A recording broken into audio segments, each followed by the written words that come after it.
Salom qizlar, bugungi videomizda Temudan 40 ming so'mga olgan narsalarni obzorini qilib ko'rsataman. Birinchi o'rinda bu bunaqa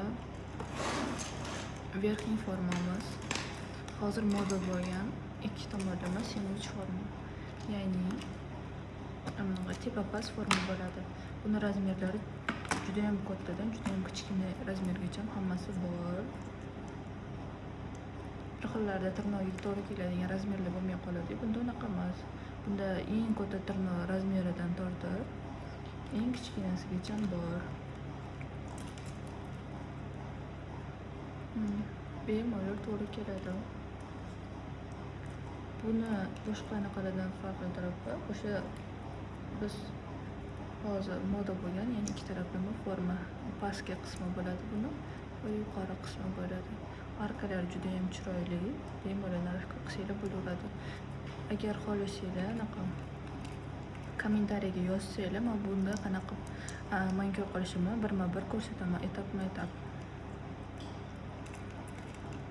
Mana shunaqa kod nabor verxniy formalar keldi.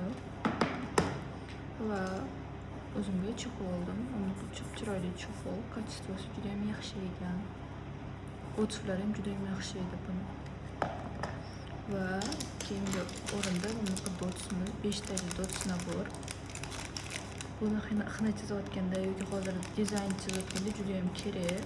Kichkinadan katta razmerlargacha hammasi bor. Va oxirgi narsamiz bu bunaqa kistechka naborimiz. Bu kistechka naborimiz eng yaxshi tarafi buni qalpochog'i bor, ya'ni qopqog'i bor, quyoshda qotib qolmaydi. Bitta bunaqa ingichka kistechka, bunaqa pushokli kistechka, manikyorga kerak bo'ladigan hamma turdagi kistechkalar bor. Uzun kistechka, bunaqa gel uchun katta kistechka, ploskiy.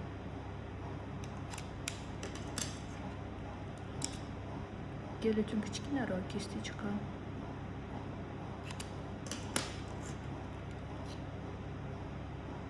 Bunaqa ploskiy kistechka.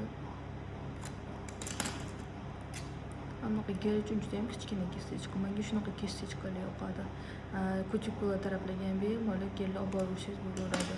Shu kichkina tirnoqlarga bunaqa kistechkalar ishlash juda ham udobni. Va bunaqa ambre kistechka. Bularni ishlatishdan oldin endi sotib olganingizda issiq suvga yoki spirtga botirib yumshatib olish kerak. Sirazi ishlatib ketaversa bo'lmaydi. Yangi kelayotganda bular qattiq bo'lib keladi. Bunaqa qiyshiq ploskiy kistechka.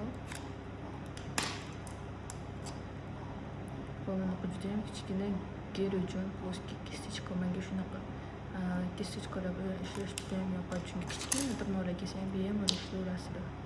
Bunaqa katta dumaloq kistechka. Nima deb o'ylaysizlar? Shuncha narsalar 40 mingga stoymi?